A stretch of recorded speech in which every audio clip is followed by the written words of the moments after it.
שלום, ותודה שהצטרפתם אלינו, והיום אני שמח להתארח ביקב ויטקין. איתנו נמצא הינן והבעלים, אסף פז. כאן בעצם המקור של הענבים הוא מכמה אזורי גידול יין ישראלים איכותיים, ובווייב חדש, צעיר, אנרגטי ובעיקר טעים.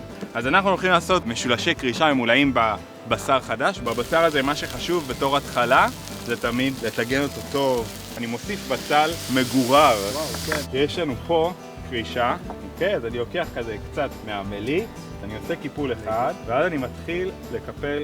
אתה לא מבין מה אתה עושה, אבל פתאום יוצא לך משולש. ולזה התאמנו איזה יין? מסע ישראלי ורוד. הוא יין שיש בו הרבה עסיסיות של פרי, יין שהוא מספיק ארומטי להתמודד ולהשלים את כל הארומות שיש כאן. יש לנו במקרה פה כמה ענבים. במקרה יש לנו כרם. אני שם לנו אשכול אחד פה. הנה הקרישות שלנו אחרי 40 דקות בתנור. תסתכל איזה יופי, תסתכל איך הענבים השתלבו ונמסו לתוך הקרישה. חג שמח וטעים שיהיה לכם. יין ישראלי, אוכל ישראלי. תהנו. שתהיה לנו שנה טובה. אמן, אמן, אמן. לגמרי.